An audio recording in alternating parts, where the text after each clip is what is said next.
over to our broadcast duo of Brandon Gaudin and Charles Davis.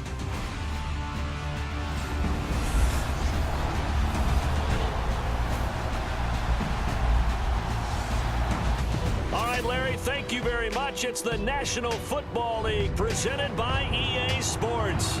The City of Angels showing it can be loud and raucous. This was the scene a moment ago as the home squad emerged from the tunnel. They're ready for football and ready to watch their Rams do battle with the Indianapolis Colts. Welcome in, everyone. Alongside Charles Davis, I'm Brandon Gaudin, and partner, training camp over, preseason over. It's time for week one. And how much fun is that? No longer do we have to talk about who's going to make the team. The rosters are set. These guys now get to go out and play for real. No more of these preseason games. Now they're playing, and the records count.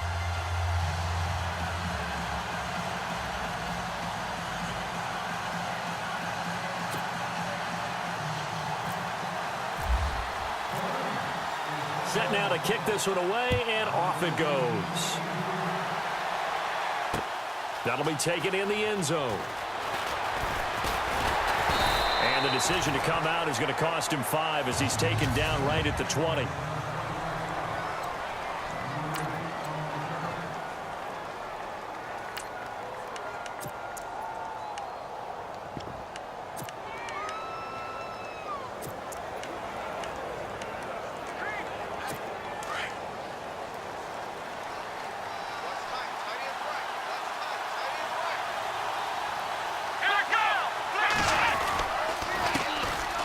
Here's Gore. Nifty move there on the run, but ultimately brought down at the 25. It's a 6-yard gain on the ground, and that'll make it 2nd and 4. Let's talk a little football 101 here, because one of the keys to advancing the ball downfield, success on first down. Huge difference, as we know, between 2nd and 4 and 2nd and 8 and 9. They'll stick to the ground game with Gore. And they'll take him down at the 31-yard line. At 5 yards on the play there, as the drive will continue. So many teams want to throw the ball in this situation nowadays, but I love watching a team that has enough confidence to go ahead and run the football in that situation. That's almost a tendency breaker. First down, Brissett. Oh, nice move. And he's able to take this one up to the 35-yard line. It'll be a gain of 4, and it'll make it 2nd down.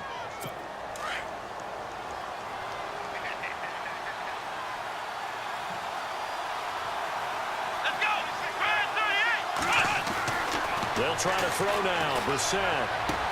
And incomplete there. A nice hit. Jars the ball free and brings up 3rd down. And on 3rd down, a nickel formation here defensively.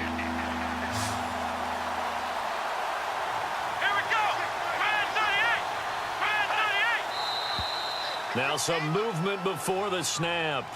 And we'll hear from our referee for the first time this afternoon. Offense. So that'll back him up 5.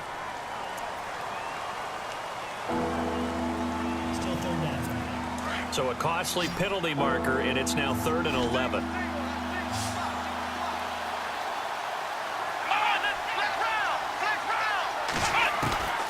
Out of the gun, Brissett.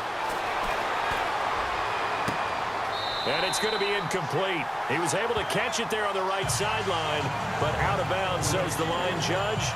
And it's going to bring up 4th down. It's a great job by this secondary. When I watch them, they remind me of elite defenders on a basketball court, right? They want to contest each and every pass. Great contest on 3rd down to bring up 4th.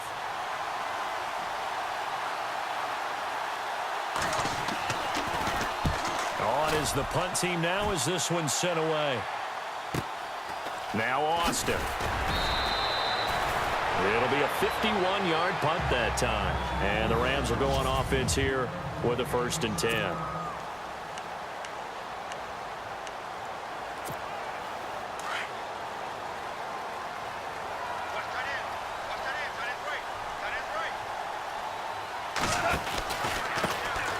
Here's the first carry now for Todd Gurley. And he'll take this one up close to the 25-yard line. 2 yards on the pickup there. It'll be 2nd and 8. See if they stay on the ground for 2nd down.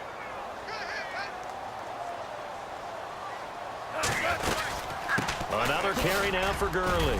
And he'll get it up to the 33-yard line. It's an 8-yard pickup and leads to a new set of downs. Last year, Gurley, 74% of LA's carries. That's the highest percentage in the league. But no real payoff because they finished 31st in the league in rushing. I think as a team, they ran for 78 yards per game. They had a 1,000-yard receiver in Kenny Britt out wide, but they really didn't scare people downfield. And because of that, they stacked the line of scrimmage and stuffed the run game. Looking left side for Watkins, and he's got him. And he'll get it out near the 40 to the 39. A gain of 6 there on first.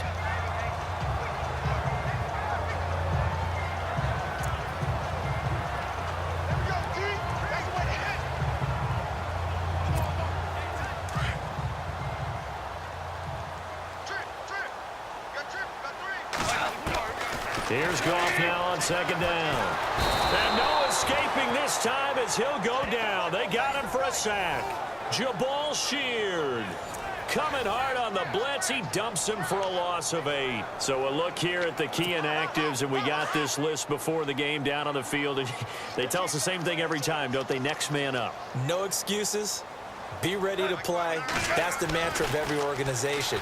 The key is having guys on the roster who are capable of filling in and playing at a high level. That's when you know you've drafted well, scouted free agents well, and stocked your team just the way you're supposed to. They are going for it. Goff. And it is incomplete. So certainly an interesting call there to go for it. And it'll be a turnover on downs. So they take a big chance here in their own territory. And you think the coach may have some questions to answer? Yeah, and, you know, normally we focus on the media, right? The social media barrage that he's going to get for this one. How about on his own sideline and in his locker room? Yeah. Because I think the team's going to look at him like, Coach, why would we go for it there? I mean, no confidence in the defense. You don't like the punter? I mean, what's going on here? You owe us some explanations.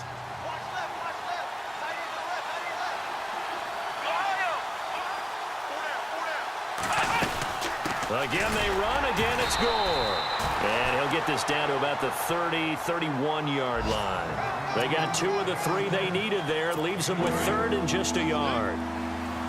If they're going to get a first down out of this, they're going to have to earn it because there's been tough going in the interior there. And here we are on 3rd and 1. Be prepared. Brace yourself. There'll be some contact going on. That is not going to be any help as they dump him behind the line of scrimmage. They'll wind up losing 3 yards here. And that's going to make it 4th down. And, partner, in a lot of short yardage situations, you'll see the linebackers step up into the gaps, what we call mugging the line of scrimmage, to make sure they take away all spaces, all creases. That one worked really well for them. Now only needed a yard, instead went backwards.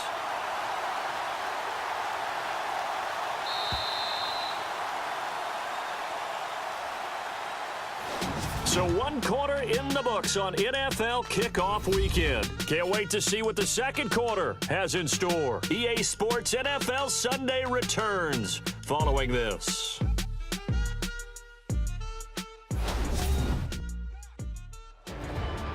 Back with Charles Davis, I'm Brandon Gaudin. The Colts in possession of the football to begin quarter number 2. They are, however, facing a 4th down situation.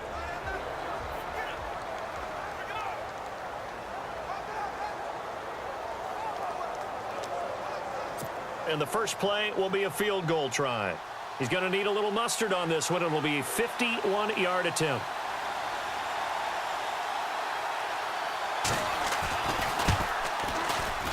And this will split the uprights. It's right down the middle. And the Colts hit the scoreboard first. It's 3-0. A little bit of a lower trajectory there on the deep kick, and it worked. Had to do it because he had to drive it out low because of the length of the kick. Able to do that, got it above the defense, and over the post. This will be taken in at the 1. And he'll be brought down at the 23, make it the 24-yard line. For the Rams, let's take a peek back to 2016. That was their first season in L.A. since '94. Didn't go as planned. While they started the year 3-1, they wound up losing 11 of their final 12. And as a franchise, the Rams have now missed the playoffs 12 straight years. Only Cleveland and Buffalo have longer streaks. Last year was such a crazy year for the Rams. Look, so many expectations being back in L.A., but it's really a year of being unsettled. People had to find places to live, training camp facilities. How do you even get to the airport? They had to take a bus everywhere, to the airport, to the stadium for home games, you name it.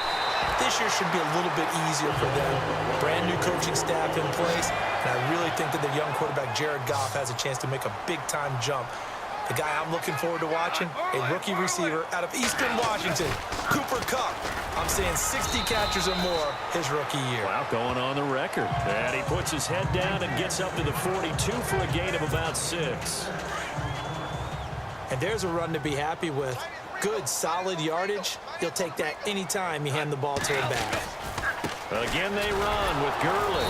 And after the good gain last play, this time they say, as he's going to be stopped behind the line of scrimmage. He'll wind up losing a yard on the play, and that'll lead here to a 3rd down. Partner, you mind if I take off this headset and put on a coaching headset? You want to get this running game going? I want to get this running game going. I'm going down there and saying, gentlemen, we have got to run the football. We've got to get it going right now. And at this point in the second quarter, it has been a struggle. Goff to Watkins for a Rams 1st down. Clock running, under 4 to play now as they come up on 1st and 10. Here's Goff. Out left, he's got it to Everett. Another nice gain, 13 yards that time, and another 1st down. I like how they work the tight end on a nice little under route there. And if you're going to give him that much space, he's not going to catch the football. He's going to run away from you a little bit, and that's exactly what he just did there, picking up extra yardage. Now a play fake here on 1st down. Flushed out right. And he is out of bounds inside the 30. The improv on the scramble there gets him 6, and it'll be 2nd down. Okay, he's not going to get the 1st down, but this is still a nice job of buying some time and then running to get to the sideline and get out of bounds and avoid the big hit. Here's Goff. And the hit jarred it loose. It's incomplete. He was a 2nd-round pick. Many scouts thought he could have gone higher than that. And I was one of them. Even though I don't scout for any particular team, I had a 1st-round grade on him. And frankly, I'm surprised he lasted to the 2nd round.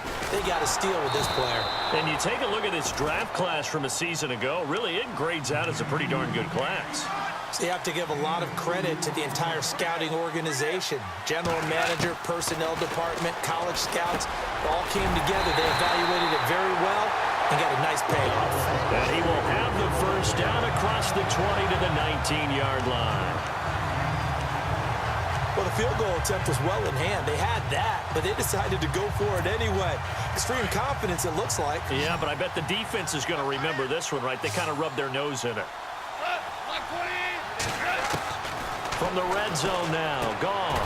His throw caught at about the 5. And able to get him down, but he does reach the 5. A nice pickup of 14, and it moves the stick, sets up a 1st and goal.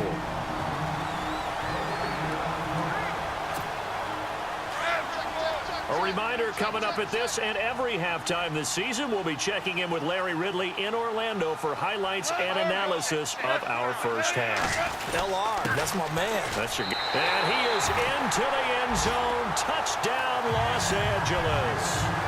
Todd Gurley, a 5-yard touchdown run. And the Rams are in for 6. For Gurley, Charles, the well-documented struggles running the ball last year, just 6 touchdowns. He's got his first of what he hopes to be many in 2017. And I know he spent a lot of time in the offseason reviewing 2016 to see how he can be a better runner, have better vision, find the holes. And I know that Los Angeles spent a lot of time in the offseason retooling the offensive line to try and help him. That's fielded in the end zone. And he'll get across the 20 before he's brought down at about the 23-yard line. Charles, let's talk about these Indianapolis Colts as their offense comes back out. Yeah, they seem to be on a steady rise a few years back. 3 straight 11-5 seasons have been followed, though, by back-to-back 8-8 years. So not good in a relatively weak AFC South. They used to run that division. That was theirs to lose. Now they're trying to get back to the top. I think that they figured out that, hey, Andrew Luck at quarterback, that guides us in a big way. We're fine on offense. They spent their first 3 draft picks in 2017 all on defense. 2 secondary guys and a pass rusher, Malik Hooker being the top guy. They expect that to help them win the AFC South. Over to the right side, caught by Moncrief.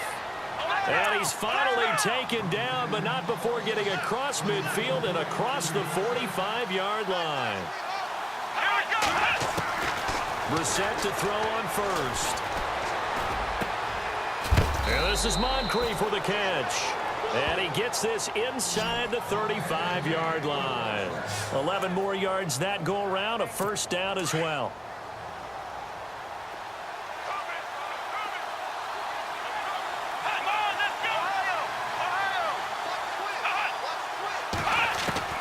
Brissett on first down. Drops it underneath to Gore. And he works it to the 30-yard line here, right at the 30. And before this second down play, we'll get a whistle, a signal, and a timeout as they get the stoppage with a little over 50 seconds to go in the first half.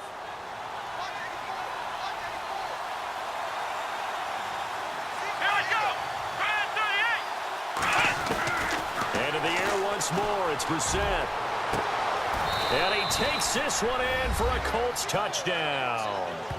Kamar Aiken, his first touchdown in a Colts uni. And the Colts are in for 6.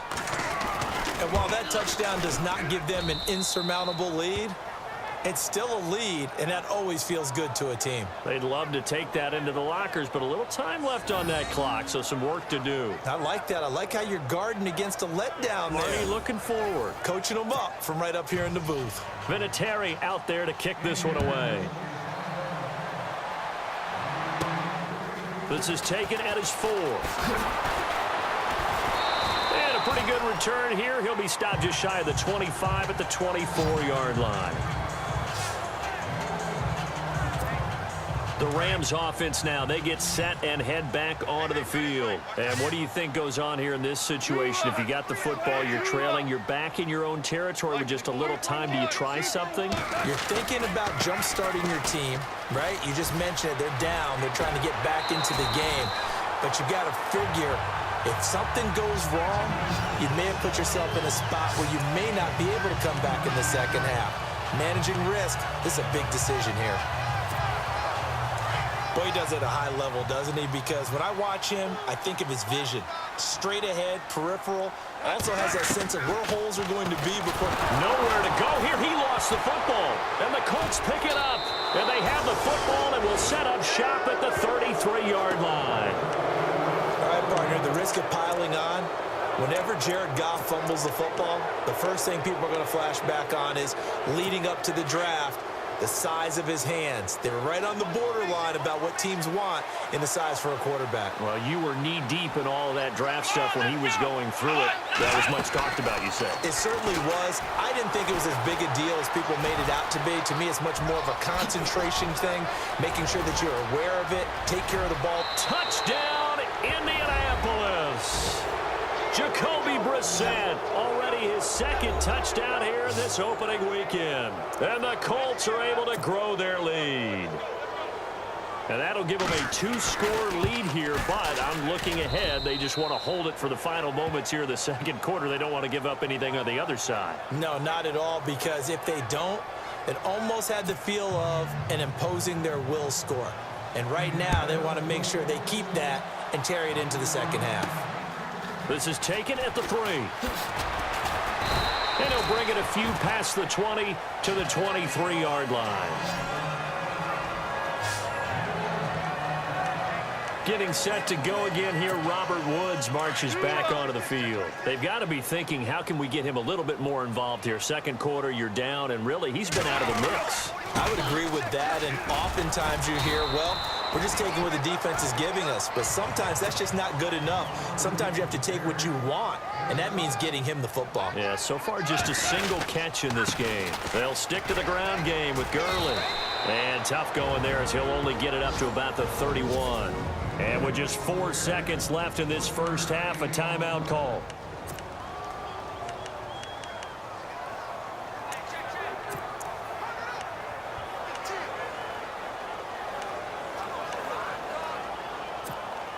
The Rams on third down, just 1 for 3 thus far. Here it's 3rd and 2.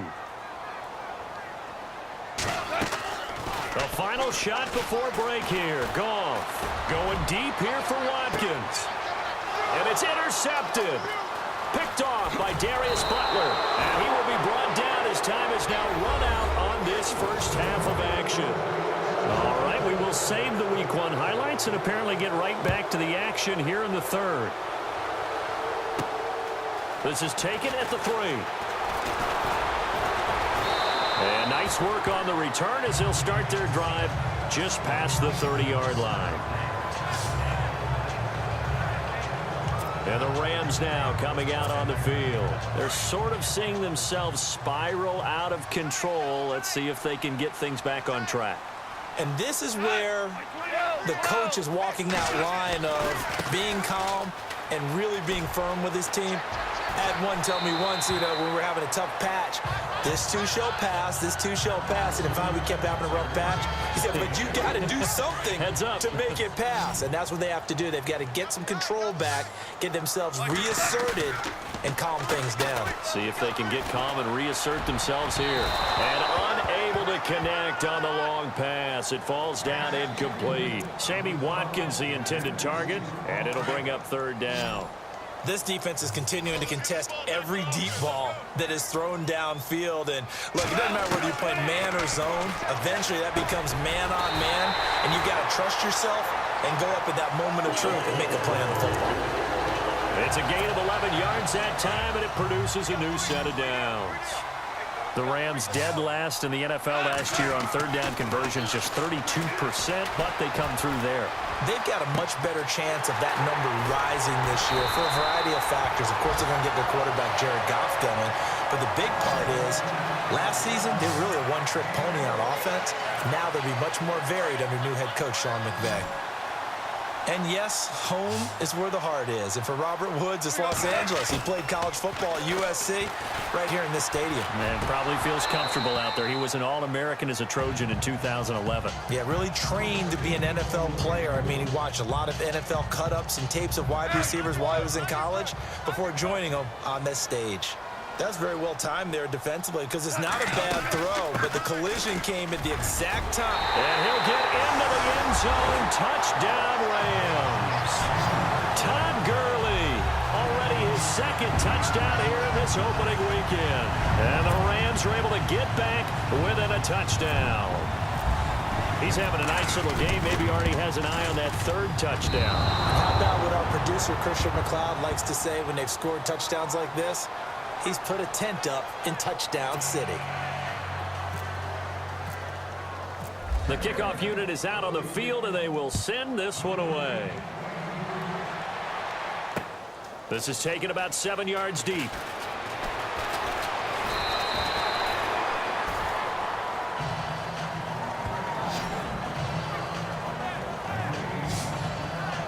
Now we take a glance at the offense as they work their way back out for their first possession of the second half. And they're hoping to redo their efforts in the last drive when they got into the end zone. And just think of what it's like now on the sideline, because when you score a touchdown, you have to go over and look at the tablet and see what you did on the last drive.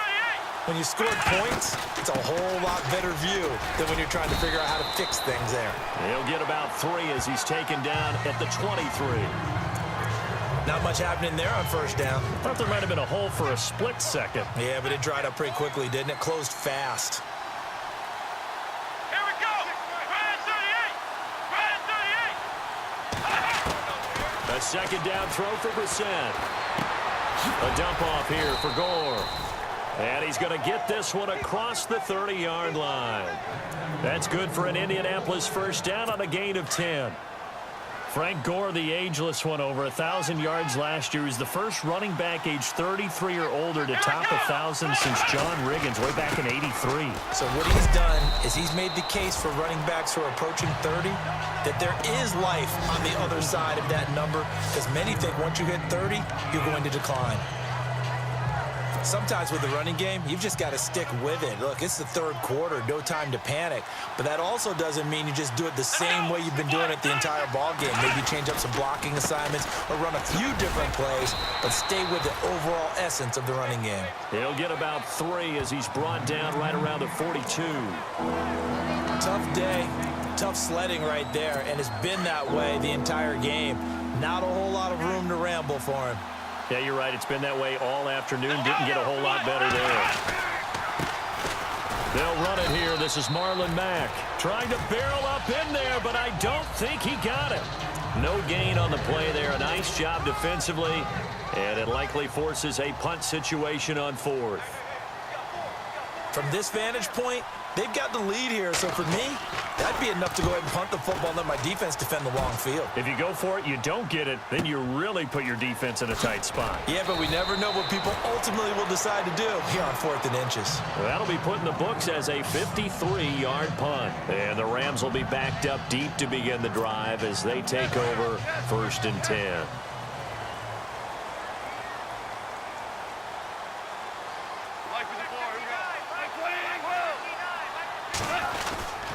They'll start out on the ground with Gurley. And he'll be taken down, losing yardage back at the 9-yard line. That's going to go as a loss of a yard, and it'll be 2nd down. Well, forget about finding a lane there. He barely had time to look up before he was planted in the backfield. Probably fortunate he was able to hold on to the football. To throw on 2nd down is gone. A hit as he throws there, incomplete. Pressure, and that's certainly going to be a key to this game going forward. And that time, they were able to get in there and influence the throw. Remember, quarterbacks got to get rid of it. They don't have the tuck rule that they can fall back on anymore. Throwing on 3rd, Goff. They got him in, it's Woods. And he's able to get this one all the way past the 30. A pickup of 24 on the 3rd down conversion. He's such a good route runner. Shows it there on 3rd down. Very proficient and a good pass. And you know what I've observed over the years in the NFL? The better a route runner you are, the more confidence your guy's going to have in you to go to you in important times, because he can trust you being in the right spot, and they connected there and picked up a 1st down. It's the Rams trailing, but they do have the football as we start the 4th and final quarter. It's already 2nd and 12. The defense hoping to push them back more. To throw is Goff. And he'll be brought down by the Colts. Barkevious Mingo. Able to use that strength and get him for a loss of 2.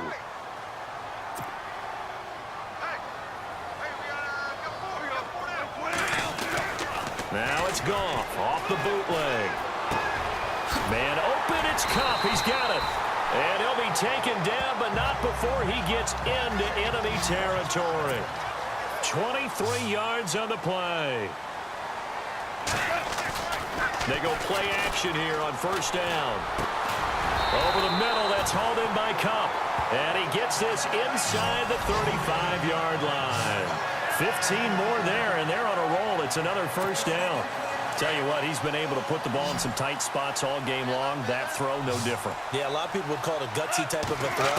I think he looks at it as, I can do it, so it's not that big of a deal to me. I'm going to keep firing. And inside the 20 before he's brought down.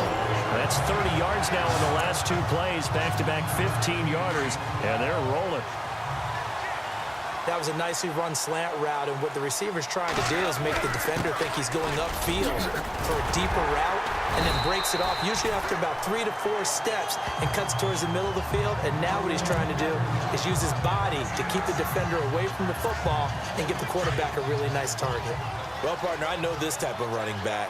I mean, this size, this intensity usually gets better as the game goes on. I can just tell you from experience, the first few quarters, oh, you're eager. You come running up there, I'm going to tackle this guy. By the 4th quarter, you're coming up and thinking about it. And D-line wearing down fourth quarter. Yeah, that's not a guy they want to see consistently. They'll try and push it in with Gurley. And he will fight his way into the end zone for a touchdown. Todd Gurley with now 3 Week 1 touchdowns. And the Rams have taken the lead here in the fourth. Well, we've seen some lead changes, and it certainly appeared that one of these squads was in full control of the game, but that's not the case after that touchdown. Yeah, they erase a 2 TD deficit here to grab the lead. Now an important extra point here to stretch this lead to a field goal. He's got it, and this is indeed up to a 3-point lead.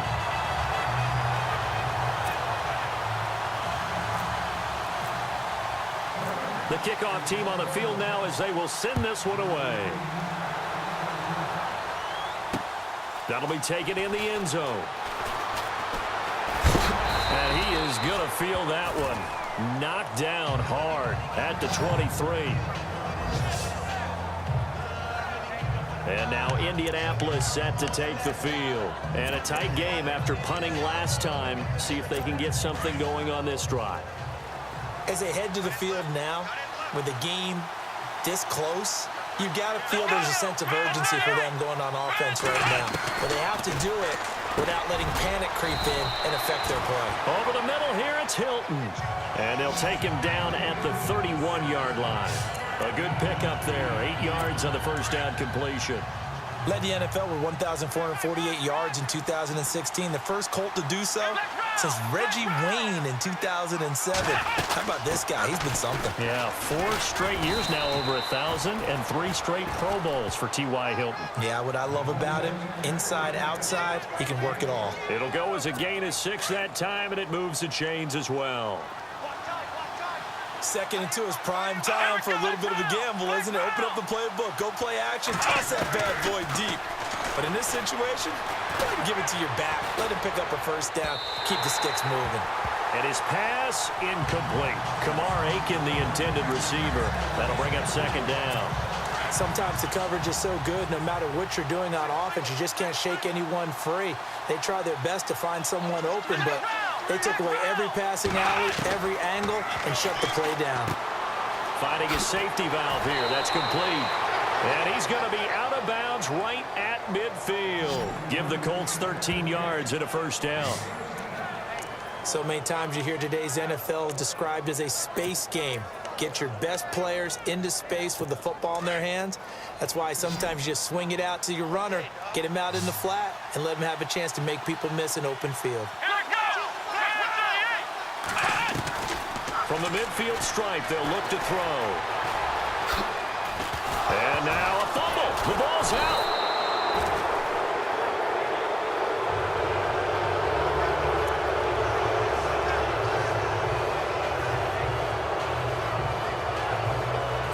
So after nearly turning it over, new life here for the offense on second down.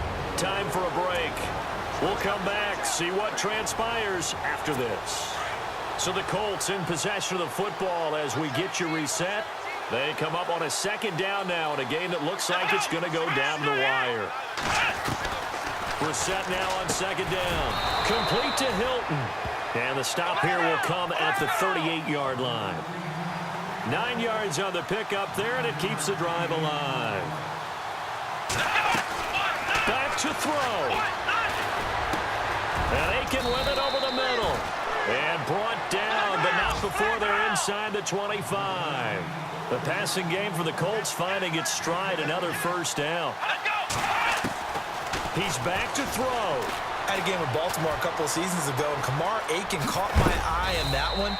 Turned out he nearly had 1,000 yards that season, but last year a little bit of a slump. Really down, 29 catches, just over 300 yards, only 1 touchdown, so they're hoping to boost his production here in Indianapolis. He can be a strong physical inside type of a pass catcher if they can get him going. We saw a number of good games earlier today. This one might top all of those. It's been a dandy as we come up on 1st and 10. Goal.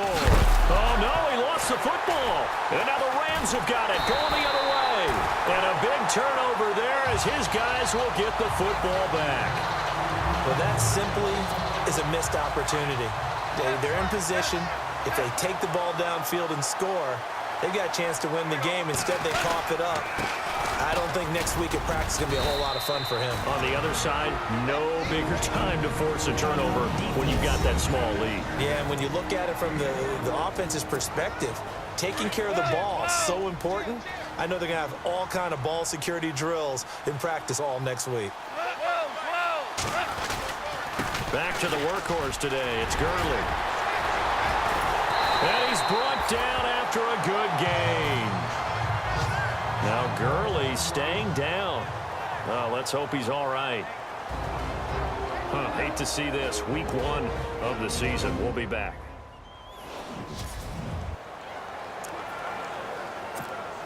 Only 4 victories for the Rams a season ago. They've got a chance for an opening day win here if they can hold on. It's first down. On the run, Dunbar. And able to get this one all the way up to about the 46-yard line.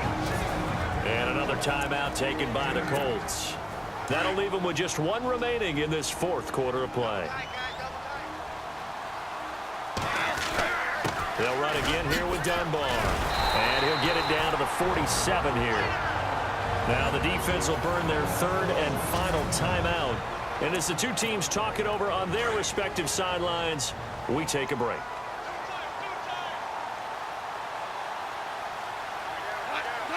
The Rams go victory formation as they take the knee.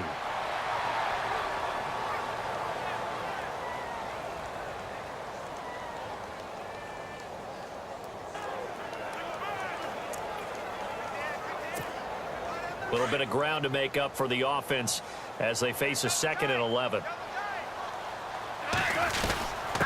Now Dunbar. And he's going to be met at the line of scrimmage and taken down. No gain that time, and it leaves him with 3rd and 11 coming up. I guess the simple question, why not just take a knee there? I don't understand either why you would take any sort of a chance. We've seen it happen in the game of football. It doesn't matter whether you've watched high school, college, or the NFL. Some people get a little greedy, try to get that extra running play in, and it can backfire on them.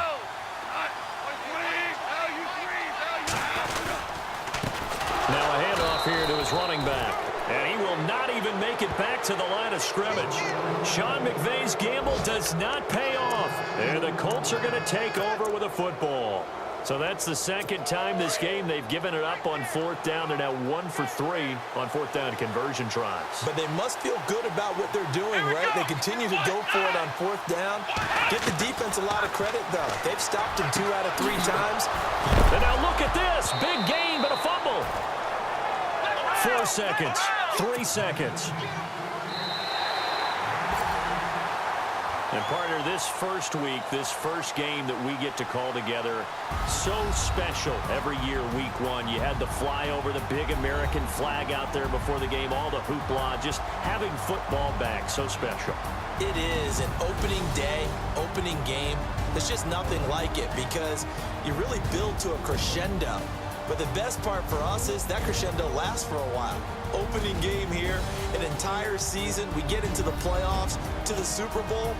I was really excited. I could barely sleep last night. I can't imagine being a player. So for Los Angeles, it wasn't always pretty, but they do eke out the Week 1 victory here by a field goal. And they'll get to stay home again next week as the Washington Redskins come to town. Meanwhile, for the Colts, they go down to defeat here in the opener.